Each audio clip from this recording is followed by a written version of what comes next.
ఓం నమో వెంకటేశాయ. నన్ను జర్నలిస్టు మూర్తి గారు 2017లో మహా టీవీలో ఉన్నప్పుడు నా మీద దాడి చేయడం ప్రారంభించినారు. నన్ను మ్యాక్సిమం నాశనం చేయడానికి తీవ్రమైనటువంటి ప్రయత్నాలు చేసినారు. అప్పుడు వాళ్ళు అడిగినటువంటి డబ్బులు నేను ఇవ్వలేదు. ఇవ్వకపోవడం వల్ల చాలా రోజుల తర్వాత గత 8 నెలల నుండి తిరిగి నా మీద జర్నలిస్టు మూర్తి గారి ఆధ్వర్యంలో, వాళ్ళ టీం ఆధ్వర్యంలో దాడులు ప్రారంభించడం జరిగింది. డబ్బులు ఇచ్చి నాకు వ్యతిరేకంగా జ్యోతిష్యులను అలాగే కొంతమంది క్లయింట్ల రూపంలో ఉండే వ్యక్తులను తీసుకొచ్చి నా గురించి టీవీల్లో డిబేట్లు పెట్టి నా గురించి చెడు ప్రచారం చేయడానికి తీవ్రమైనటువంటి ప్రయత్నాలను జర్నలిస్టు మూర్తి గారు చేస్తూ ఉన్నారు. సో ఎంతో మంది కష్టాల బాధల నుండి తొలగించిన నాకు చివరికి నేనే ఒక ఆత్మహత్య చేసుకునేటువంటి మానసికమైన స్థైర్యాన్ని కోల్పోయిన స్థితికి నేను వెళ్ళడం జరిగింది. సో చాలా చాలా చాలా చాలా గత 8 నెలల నుండి సుమారు 15 కేజీల బరువు తగ్గిపోవడం జరిగింది. సో ఇదంతటికి కారణం ఒక వీడియోని మీకు చూపిద్దాం అనుకుంటున్నా. ఆడియో వినాలని కోరుకుంటున్నాను.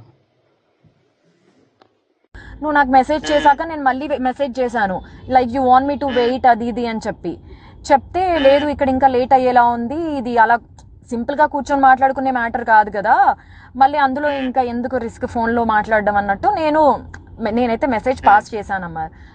ఏమన్నాడంటే 5 లక్షల, సరిగ్గా విన్నావా, 50 లక్షల, 5 లక్షల, 5 కోట్ల, 5 అన్న ఫిగర్ నువ్వు ఒకటే చెప్తున్నావు అంటే నేనన్నా, నేను కూడా షాక్ తిన్నాను. 5 అని అన్నాను, గుర్తుందా నీకు? 5 అని చెప్పేసి నువ్వంటున్నావు సిఆర్ అని, నేనంత ఎక్స్పెక్ట్ చేయలేదు 5 సిఆర్ అని. నేను బయటకు రాగానే ఏమన్నాను, అంత అయితే అఫోర్డ్ చేయలేడు అని చెప్పానా? అమర్ ఒక్కటి చెప్పనా, ఈ సోషల్ మీడియా ఈ పోస్టుల కోసం ఆయన లైఫ్ స్టైల్ ఏదో బయట పెట్టుకుంటాడు, కానీ ఆయనది ఇంటర్నల్ గా లైఫ్ స్టైల్ ఏందో నాకు తెలుసు. ఇప్పుడు ఆయన ఎంత బ్రాండెడ్లు వాడి ఎంత షో ఆఫ్ చేసుకున్నా కూడా లోపల లైఫ్ ఏంటిదన్న నాకు తెలుసు కదా. 5 కోట్లు ఎక్కడి నుండి తెచ్చిస్తాడు అమర్? నేను అన్నాను అప్పుడే, నాకు తెలిసి ఇది వర్కౌట్ కాకపోవచ్చు అని చెప్పి. అది మ్యాటర్. అంటే మనం ఇంకా ఆయన నుండి మనం ఎలాంటి ఇన్ఫర్మేషన్ వినలేదు కాబట్టి నేనేమంటున్నానంటే, ఆయన ఎవరో ఉన్నారు కదా, అబ్బా నాకు ఆయన పేరే నాకు రావట్లేదు, కల్లేరు రాజేష్ ఎవడో చెప్పావు, సారీ వాడు వీడు అంటున్నాను, సారీ. సో ఆయనకి ఈ మెసేజ్ పాస్ చేయలేమా మనము?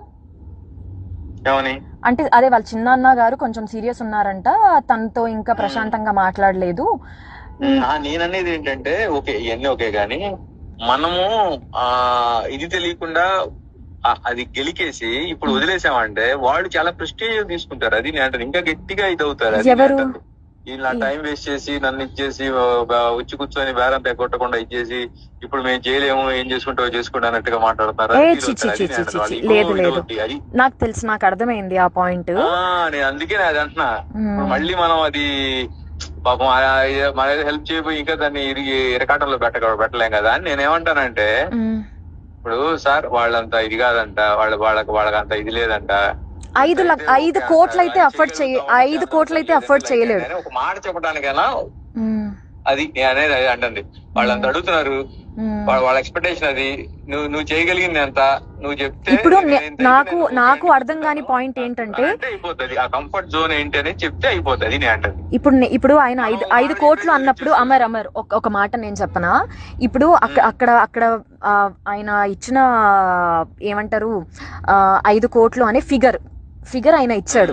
ఇప్పుడు వేణుస్వామి కూడా నన్ను నమ్మాలి కదా, 5 కోట్లు ఏ లెక్కలో అడిగారు అసలు అన్నట్టు. అంటే నేను నీకు మనలో మన మాట, నేను నీకు యాజ్ అ ఫ్రెండ్ గా నేను నీకు చెప్తున్నాను, రేపు ఆయన కూడా నన్ను 5 కోట్లు దేనికోసం డిమాండ్ చేశారు అని అడిగితే నాకు ఎక్స్ప్లెనేషన్ లేదు ఇక్కడ.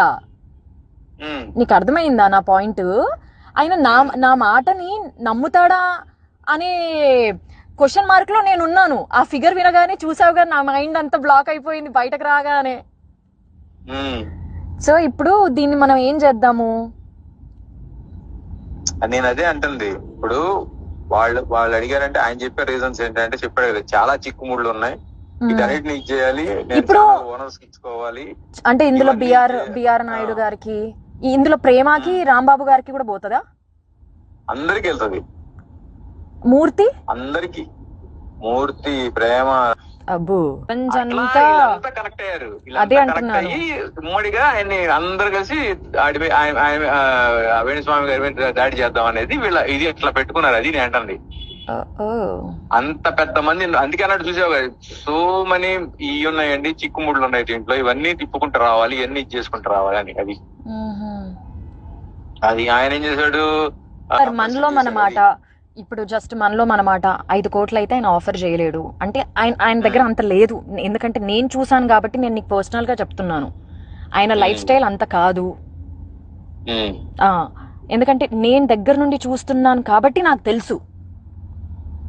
ఇది కాకుండా నెక్స్ట్ ఆప్షన్ ఏముంది ఇప్పుడు? ఈయన ఒకవేళ ఇలా సెటిల్మెంట్ చేసుకోకపోతే లేదండి, నేను ఏదో 50 లక్షల కంటే ఇచ్చుకోలేను, లేదా 1 కోటి రూపాయల కంటే ఇవ్వలేను అని ఏదైనా ఒక మాట చెప్తే నేనేమంటానంటే, మనకేం వద్దు, నువ్వు వద్దు, నేను ఇన్వాల్వ్ అవుతాను అనేది వాళ్ళకు ఒక మాట చెప్పేసాం అనుకో, వాళ్ళకంత ఇదే లేదంటలేనే ఆయన పోటీ చేయలేడంట, ఇది ఆయన రేంజ్ అయితే ఇది, దీంట్లో అయితే ఏమన్నా మీరు చేయగలుగుతారంటే కూర్చుందామండి అని చెప్పేసి మనం స్కిప్ అయిపోవచ్చు. నేను అంటే అది నేను అందుకే ఆయన్ని చెప్పమను, నాకు ఇదే కావాలి. చేయగలను అదే అంటే అది. ఎందుకంటే నువ్వు నేను ఇప్పుడు నన్ను ఇచ్చేసావు, నేను తీసుకెళ్లాను, నీ క్లియర్ గా నేను ముందు తీసుకెళ్లి లేదు అసలు ఈ విషయంలో చెప్తున్నాను కదా, నీతో పాటు అసలు నన్ను అక్కడ వరకు తీసుకెళ్లడమే I'm very much grateful to you. నేను చెప్తున్నాను కదా. అయ్యో నువ్వు నీ మొహలే, మనలో మనకి అవన్నీ ఎందుకు లేదు. నేను అసలు మనకు నా సంబంధం లేకపోయినా సరే నువ్వు అడిగావు అని చెప్పేసి నేను దాన్ని అప్పటికప్పుడే పంపించాను. ఏ కంప్లైంట్ ఇచ్చారు ఏంటి అవన్నీ పంపించాను నీకు. నేనే మాట్లాడి ఇది ఏమైనా సెటిల్ చేయగలుగుతామండి ఆయనతో మాట్లాడి, ఇలా కాదండి సరే మీరు ఎంత ఇవ్వగలరో ఏం చేస్తారో చెప్పండి, వాళ్ళకి చెప్తాం, వాళ్ళకి ఆ ఫిగర్ నచ్చితే ఇది అవుతా, లేదంటే నేను నా ఫ్రెండ్ స్కిప్ అయిపోతాం, ఆ తర్వాత మీరు ఏం వస్తుందో అదంతా మీరు చూసుకోండి అని చెప్తే అయిపోతుంది. నేను అంటే అది మనం ఈ విషయంలో మనము అమ్మో అసలు ప్రవీణ్ గారికి చెప్తాం, ప్రవీణ్ గారు ఆయన కన్వే చేసుకుంటాడు, ఏమండి ఆయన 1.5 కోటి ఇవ్వాలని అంటాడు, 1 కోటి రూపాయల కంటే ఇవ్వని అంటాడు, ఇదండి పరిస్థితి అని అంటే వాళ్ళు సార్ రమ్మను వచ్చినంత ఏదో ఒకటి వచ్చింది సార్ రమ్మను ఇది అంటే కూర్చుంటారు, లేదంటే వద్దులే మనం చాలా మందికి ఇచ్చుకోవాలి, ఇది చేసుకోవాలి, వర్కౌట్ కాదులే అంటే లైట్ తీసుకుంటా. అది నేను అంటుంది. ఇందులో మూర్తి కూడా తీసుకుంటాడంటవా పక్క? ఖచ్చితంగా పంచుకుంటారు కావచ్చు. రాంబాబు 250 రూపాయలు 300 500 రూపాయలు ఇవి కూడా వాళ్ళు రాంబాబు తెలుసా. మళ్ళీ ఇలాంటి వాళ్ళకి ఇంత పెద్ద పెద్ద అమౌంట్ చాలా ఎక్కువ కదా అమర్. చెప్తున్నా అవి కూడా వాళ్ళు వదులుతారు. ఇప్పుడు వాళ్ళకి అందరూ వాడు చెప్పే లెక్క ఏంటి, ఆయన చెప్పే లెక్క అందరికి 30-40 ఇచ్చుకుంటూ వెళ్ళాలి, అన్ని వీటన్నిటిని ఇచ్చేసుకుంటూ వెళ్ళాలి. ఛానల్ హెడ్లకి నేను చిల్లర ఇట్లాంటివి ఇస్తే వాళ్ళు యాక్సెప్ట్ చేయరు. ఛానల్ హెడ్లు అంటే మళ్ళీ వాళ్ళ గట్టిగా సమర్పించుకోవాలి, అవన్నీ చేయాలని చెప్పేసి ఆయన దీంట్లో ఇది ఉండలే. కానీ మనం ఎంత చేయగలం, ఎంతవరకు చెప్తే దాంట్లో వాళ్ళు చేయగలరా లేదా అనేది చెప్తే అయిపోద్ది అంతే. అంటే నేను రేపు ఆయనకి ఎక్స్ప్లెనేషన్ ఇచ్చుకోవాలి కదా అని. నీకు ఒక చిన్న ఇది ఇస్తాను చూడు, వాళ్ళతో మాట్లాడుకొని వాళ్ళతో డీల్ చేసుకుని అప్పటికి నేను కూడా రానంటే రామరు నువ్వు అని నువ్వు లోపలికి రమ్మంటే వచ్చి లోపలికి నేను అవునా కదా, నువ్వు లేకుండా ఎలా నువ్వు కూడా రా, నువ్వు ఉంటే ఇది ఉంటుందంటే సరే నేను ఇక ఒక ఆడపిల్లని ఒక్కదాన్ని లోపలికి పంపించాను కరెక్ట్ కాదని చెప్పి బాలు వాళ్ళ కోట్లు వేసేద్దాం, ఆయన ఒకటి చెప్పమను, మనం జస్ట్ కన్వే చేద్దాం ఇదని, వాళ్ళు అది ఓకే అనుకుంటే ఇది అవుతారు, లేదంటే మనం జస్ట్ చెప్పగలిగాం నువ్వు స్క్రీన్ షాట్ అదేంటది ఆ కంప్లైంట్ కాపీలు పంపించమన్నా పంపించాను, ఆ తర్వాత ఏదో అనుకున్నాం వర్కౌట్ కలిపి మనం లైట్ తీసుకుంటాం. అది అమ్మో లేదమ్మా లేదు ఇక్కడికి ఎండ్ చేసేద్దాం. నేను బయటకు వచ్చినప్పుడు ఏమన్నాను, ఇప్పుడు కల్పించేసి సో అండి తనే చూస్తుంది అని చెప్పేసి నేను వెళ్ళిపోదాం అనుకున్నా యాక్చువల్ గా. బట్ నాకెందుకు నేను తీసుకొచ్చాను, నేను ఉండాలి పక్కన, తన పక్కన ఉండి నేను అది నేను అనేది ఏంటంటే మనకు నువ్వేది చెప్పేసే ఇది ఇవన్నీ ముసుగులో గుద్దులాట్లు కదండి, మాకు వేరే ఇంట్రెస్ట్ కూడా ఏం లేవు, మీరు చెప్తే అదంతా వాళ్ళకి చెప్తాం, వాళ్ళకు నచ్చితే రమ్మంటే వెళ్ళండి కలవండి, లేదంటే అవదని చెప్తారు అండి, నేను చెప్పేస్తాను అంతే. ఇంతవరకు అయితే మేము తీసుకుంటామండి. ఇప్పటికే మనం కొంచెం అంటే ఎక్కువే తీసుకుని వెళ్ళాం, అంటే మనం అది ఎక్స్పెక్ట్ చేయలేదు కాబట్టి ఏదో సెటిల్ చేద్దాం అన్నట్టు. అసలు నాకు మైండ్ బ్లాక్ అయిపోయింది, ఇలా ఉంటాయా సెటిల్మెంట్లు అంటే, వామ్మో నేను ఎక్కడికి వచ్చాను, ఏం జరుగుతుంది నా వెనకాల.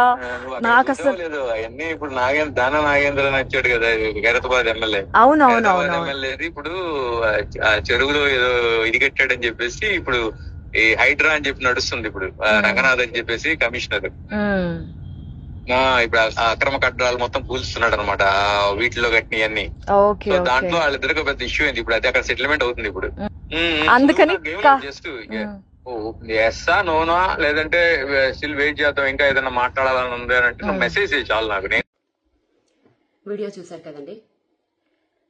ఆ ఆడియోలో మాట్లాడింది జర్నలిస్ట్ అమర్ గారు. అతను తెలియని వాళ్ళు ఎవరు లేరు.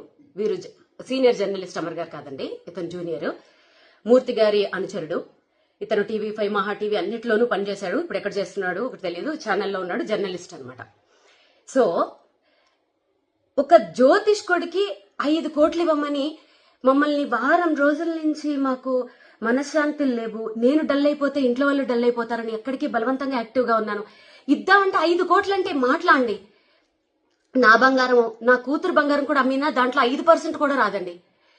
ఆఖరికి సూసైడ్ కూడా చేసేసుకుందాం అనుకున్నాను. కాకపోతే సూసైడ్ చేసుకుంటే వీళ్ళు ఎలా క్రియేట్ చేస్తారు తెలుసా? వేణుస్వామి మీద వచ్చిన వాటిని తట్టుకోలేక ఆత్మహత్య చేసుకున్న వీణా శ్రీవాణి అని వేసేస్తారు. నా చావు అలా వృధాగా పోకూడదు. ఈ వీడియో, ఈ ఆడియో బయటకు లీక్ అయిన తర్వాత మాకు ఎలాగో థ్రెట్ ఉంటుంది. వాళ్ళు మమ్మల్ని ఎలాగో చంపేస్తారు. ఆ చంపేసేదేదో వీళ్ళు ఇలాంటి వాళ్ళు అని బయట పెట్టి ఇంకెవరు మా వల్ల ఒక ఇద్దరైనా సరే ఈ బ్లాక్ మెయిల్స్ దీంట్లోంచి, ఇది ఇండైరెక్ట్ మర్డర్ అండి. ఇండైరెక్ట్ మర్డర్ తెలుసా? 5 కోట్లు కట్టలేక పరువు కోసము చచ్చిపోతే ఎవరండి బాధ్యులు? ఎవరు బాధ్యులు? దీంట్లో నాకు విచిత్రమైన విషయం ఏంటంటే, ప్రేమ గారు అంత డీసెంట్ జర్నలిస్ట్, ఒక ఆడపిల్ల అమరు చెప్తున్నాడు చూడండి, దాంట్లో ప్రేమకు కూడా వాటా ఉంది. రాంబాబు గారు, TV5 రాంబాబు గారు ప్రతిరోజు నాకు మెసేజ్ పెడతాడు, ఆయనకు కూడా వాటా ఉంది, ఇంకెవరెవరికో వాటాలు ఉన్నాయి అని చెప్తుంటే నా ఫ్యూజులు ఎగిరిపోయాయండి. పెట్టుకోండి, ఇంకేమన్నా పెట్టుకోండి, మేము ఇంకా ఏమీ చెయ్యలేము. ఇది మా మరణ వాంగ్మూలం అనుకోండి, ఏమన్నా అనుకోండి. వీళ్ళు మానసికంగా కూడా, వీళ్ళకి ఎన్ని ఫేక్ అకౌంట్లు ఉన్నాయో తెలియదు గాని, నేను మొన్న జర్నలిస్టుల మీద పెట్టిన వీడియో కింద ఎన్ని ఫేక్ మెసేజ్లు, ఒక 100 వాళ్ళు ఫేక్ పెడితే ఒరిజినల్ వాళ్ళైనా కొంచెం అవుతారు కదండి, వాళ్ళు కూడా పెడతారు. మెసేజ్లతో కూడా నన్ను హింసించేశారు. అసలు నేను ఎప్పుడు నా మ్యూజిక్ వరల్డ్ నుంచి బయటికి రావడం మీరు ఎప్పుడైనా చూసారా? ఎందుకు వచ్చారు అని అడుగుతున్నారు.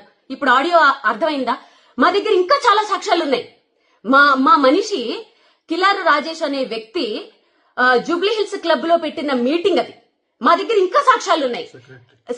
ఆయన సెక్రటరీ జూబ్లీ హిల్స్ క్లబ్ కి, అక్కడ పెట్టిన మీటింగ్, అక్కడికి వెళ్ళింది నా పర్సన్. ఇంకా మా దగ్గర చాలా సాక్ష్యాలు ఉన్నాయి.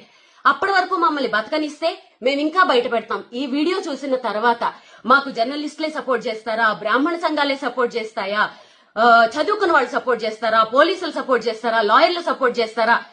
మీరు దీన్ని సుమోటోగా తీసుకుని, ఒక ఆడపిల్ల అనుకోండి, ఒక ఫ్యామిలీని అనుకోండి, ఇలాంటి 5 కోట్ల జ్యోతిష్ అని చెప్పినందుకు 5 కోట్లు మీరు డిమాండ్ చేసి బ్లాక్ మెయిల్ చేస్తున్నారంటే, మీరు మిగిలిన వాళ్ళ దగ్గర ఎంత చేస్తున్నారు? ఎంతమందిని చంపేస్తున్నారు మీరు? మేము చచ్చిపోయినా పర్వాలేదు, ఈ కేసుని ఎవరైనా సుమోటోగా తీసుకుని మమ్మల్ని కాపాడితే మేము నెక్స్ట్ వీక్ కూడా బయట పెడతాం. లేదంటే ఇదే మా ఆఖరి వీడియో అనుకుందాం. ఓం నమో వెంకటేశాయ.